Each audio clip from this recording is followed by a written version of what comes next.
and you know it. You hit me, I'm gonna kill you. I'm gonna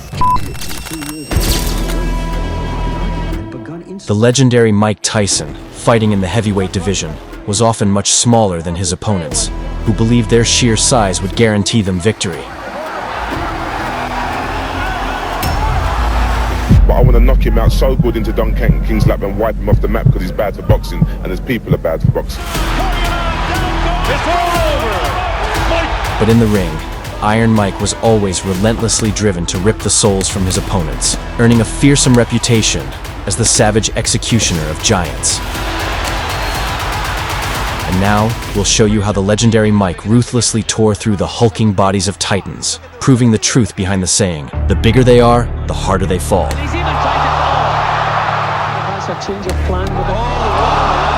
This is Boxing Space. Here we go. I'm the best ever. There's no one that can match me. I'm the most brutal and vicious and most ruthless champion there's ever been.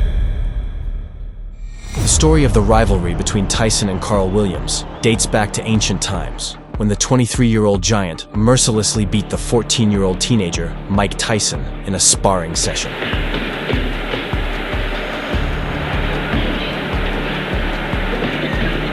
Six years later, that kid from the ghetto had become a living legend on the throne of boxing.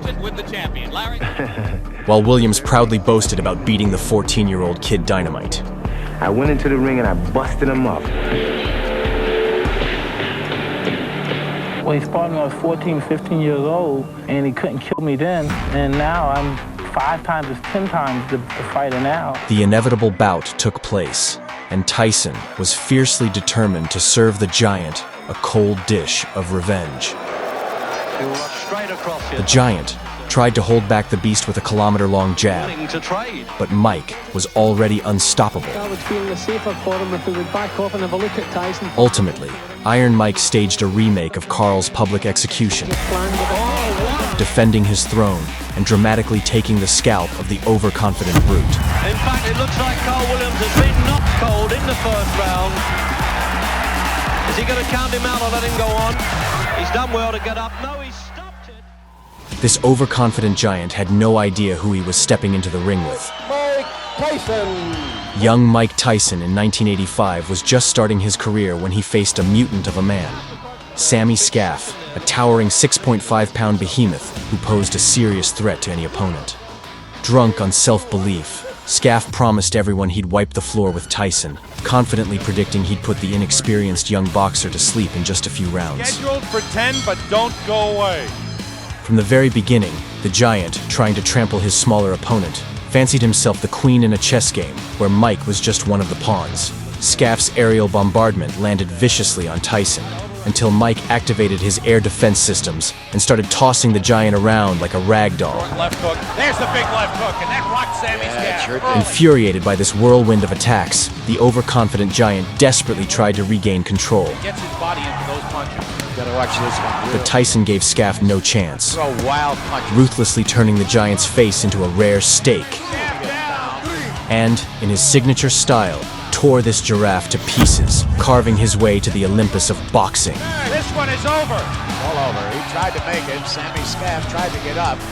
His nose is cut. Look at the side of his nose there. He's breathing and nose. In 1987, Prime Iron Mike faced his longtime nemesis and the undefeated Colossus, Tyrell Biggs.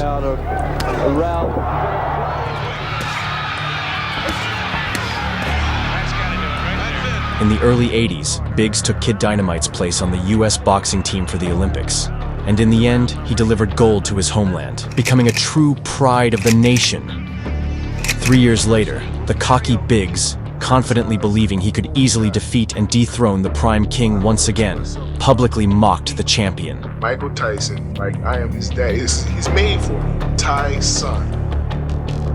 Right on, Tyrell Biggs. To the astonishment of the audience, Biggs wasted no time backing up his bold claims and even managed to give the champion serious trouble, skillfully using his fists from a safe distance to keep Tyson at bay. Tyson set up.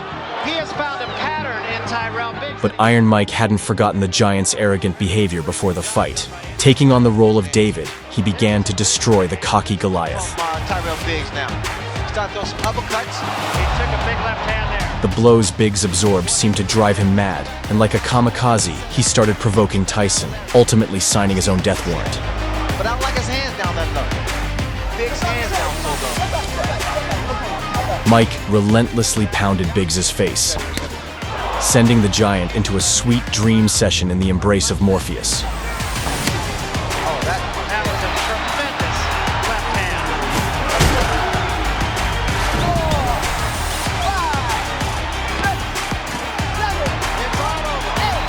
Undisputed heavyweight champion of the world, Mike Tyson!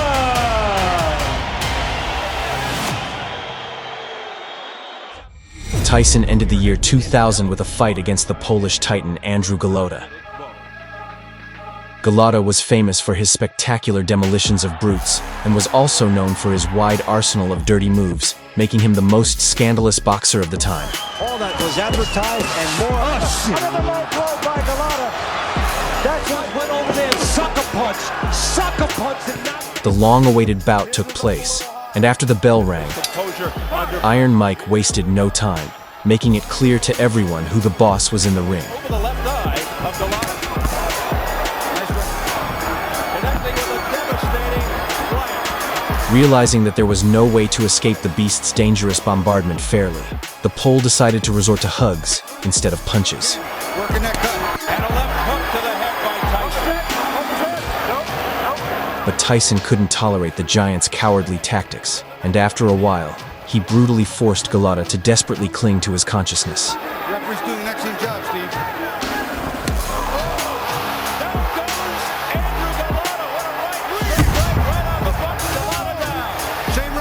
In the end, Iron Mike made the Pole beg for the fight to be stopped and drove the Giant to a cowardly escape from the ring.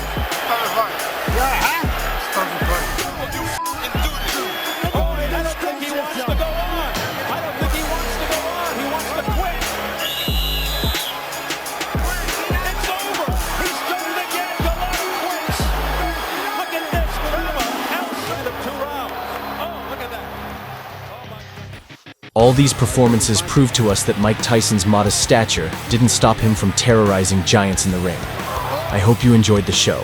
Do you want to see the second part of Tyson's confrontation against the Giants? Write in the comments.